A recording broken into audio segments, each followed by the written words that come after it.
কুরবানির সাথে আকিকা দেয়া যাবে কিনা, এক্ষেত্রে আমরা উত্তরে বলবো যে কুরবানি এবং আকিকা আপনাদের খেয়াল রাখতে হবে যে ভিন্ন দুটি এবাদত।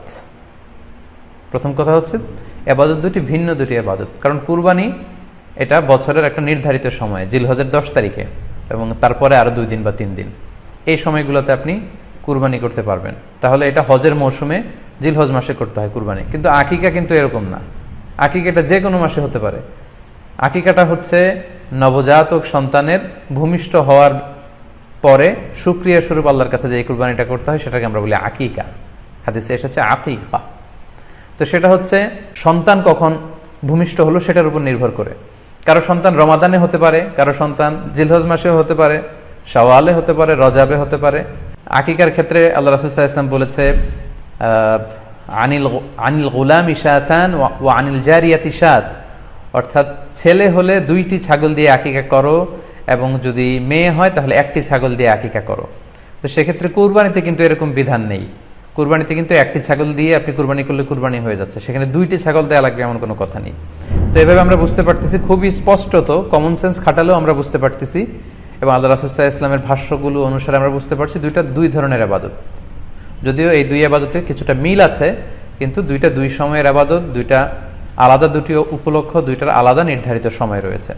যেমন আকিকার ক্ষেত্রে সুন্নাহ হচ্ছে বাচ্চা যেদিন জন্মগ্রহণ করবে তার 7ম দিন শেষে 7 দিন পরে আপনি আকিকা করবেন। আল্লাহ রাসূল সাল্লাল্লাহু আলাইহি ওয়াসাল্লাম বলেছেন কুল্লু গুলামিন মুরতাহানুন বিআকিকাতিহি তুযবাহু আনহু ইয়াওমা সাবিহি, প্রত্যেক সন্তানের আকিকা দিতে হয় তার 7ম দিনে, ওয়া ইউহলাকু ওয়া ইউসাম্মা, এবং 7ম দিনে মাথার চুল ফেলে দিতে হয়, তার সুন্দর একটি নাম রাখতে হয়। তাহলে আকিকার বিধান হচ্ছে সম্মানিত সুধী সন্তান জন্মগ্রহণ করার 7 দিন পরে। আমরা বুঝতে পারলাম আল্লাহ রাসূল সাল্লাল্লাহু আলাইহি ওয়াসাল্লামের ভাষ্য অনুযায়ী, কথা অনুযায়ী, কওল অনুযায়ী।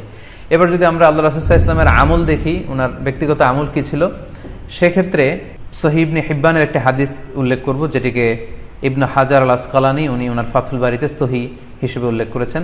আয়েশা রাদিয়াল্লাহু তাআলা আনহার বর্ণনা, তিনি বলেন যে আক্কা রাসূলুল্লাহ সাল্লাল্লাহু আলাইহি ওয়াসাল্লাম আনিল হাসানি ওয়াল হুসাইনি ইয়াউমা সাবিঈ ওয়া সাম্মাহুমা। আল্লাহ রাসূল সাল্লাল্লাহু আলাইহি ওয়াসাল্লাম নিজে ওনার দৌহিত্র অর্থাৎ ওনার নাতি হাসান এবং হুসাইনের আকিকা নিজে করেছেন 7ম দিনে, এবং 7ম দিনে তাদের নাম রেখেছেন। একজনের নাম রেখেছেন হাসান, আরেকজনের নাম হুসাইন। অর্থাৎ হাসান রাদিয়াল্লাহু আগে জন্মগ্রহণ করেছিলেন, ওনার চেয়ে ছোট ছিল হুসাইন, উনি পরে জন্মগ্রহণ করেছেন। তো ওনাদের জন্মের পরে 7 দিন পরে আল্লাহ রাসূল সাল্লাল্লাহু আলাইহি ওয়াসাল্লাম ওনাদের আকিকা দিয়েছিলেন, এবং 7ম দিনে উনি আকিকাও দিয়েছেন এবং তাদের নামও রেখেছেন। তাহলে আল্লাহ রাসূল সাল্লাল্লাহু আলাইহি ওয়াসাল্লামের কওলি হাদিস, ওনার ভাষ্য মতে আমরা জানলাম উনি বলেছেন 7ম দিনে আকিকা দিতে হয়, এবং ওনার ব্যক্তিগত আমল থেকে আমরা জানতে পারলাম যে উনি ওনার 2 নাতির আকিকা দিয়েছেন 7ম দিনে এবং নাম রেখেছেন। তাহলে এ থেকে আমরা সুস্পষ্ট বুঝতে পারি যে আকিকা দিতে হয় সন্তান জন্মগ্রহণ করার 7 দিন পর, 7ম দিনে। যদিও তবারানিতে আরেকটি হাদিস এসেছে যেখানে বলা হয়েছে যে আকিকা 7ম দিনেও দেয়া যায়, 14তম দিনে দেয়া যায়, 21তম দিনে দেয়া যায়। যদি 7ম দিনে কেউ দিতে না পারে কোনো কারণে, তাহলে 14তম দিন, না পারলে 21তম দিন।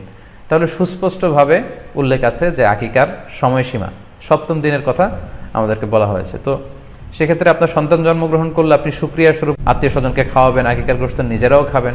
তো এটা যদি আপনি কুরবানির জন্য রেখে দেন তাহলে তো সন্তান দুনিয়াতে আসার এই আনন্দটা থাকে না। একজন যখন সন্তান পায় সে কেমন যেন আকাশের চাঁদ হাতে পায়। তো তখন তার 7 দিনের মধ্যে যে আনন্দটা থাকে, ওই দিন তার নাম রাখা হবে, আত্মীয় স্বজনরা আসবে, বাচ্চাকে দেখবে, দোয়া করবে, তখন আকিকা করে গোশত নিজে খাবেন, আত্মীয়দের খাওয়াবেন, পাড়া প্রতিবেশীদেরকে দিবেন। এটা হচ্ছে সন্তান ভূমিষ্ঠ হওয়ার উপলক্ষকে কেন্দ্র করে এই আকিকা। সো এটাকে কুরবানির সাথে মিক্স আপ করার কোনোই প্রয়োজন নেই, এবং এক্ষেত্রে সুস্পষ্ট গাইডলাইন হচ্ছে যে 7ম দিনে আকিকাটা দিতে হয়। সো আমরা যেন 7ম দিনে আকিকাটা দেই। তবে হ্যাঁ, এখন প্রশ্ন হচ্ছে 7ম দিনে কেউ দিতে পারেননি, 14তম দিনেও দিতে পারেননি, 21তম দিনেও দিতে পারেননি, হাতে টাকা ছিল না, সামহাও কোনো কারণে মিস করেছেন, তখন আপনি যখন সুযোগ হয় তখন করে দেন। ওই প্রেক্ষাপটে আপনি যদি কুরবানির সময়ও আকিকা দিয়ে দিতে চান, এটা আদায় হয়ে যাবে ইনশাল্লাহ, আশা করা যায় আদায় হয়ে যাবে, এবং এটা জায়েজ আছে। তবে এটা সুন্নাহ নয়। সুন্নাহ হচ্ছে 7ম দিনে আকিকা দেওয়া। পাশাপাশি গরু দিয়ে, মহিষ দিয়ে, উট দিয়ে আকিকা দেওয়াও কিন্তু সুন্নাহ নয়। আকিকা দেয়া সুন্নাহ হচ্ছে ছাগল দিয়ে। সুন্নাহসম্মত হচ্ছে আকিকা 7ম দিনে দেয়া এবং ছাগল দিয়ে দেয়া। ছেলের ক্ষেত্রে 2টি ছাগল, মেয়ের ক্ষেত্রে 1টি ছাগল। আশা করি কুরবানির সাথে আকিকার প্রসঙ্গটি আপনাদের কাছে ক্লিয়ার হয়েছে।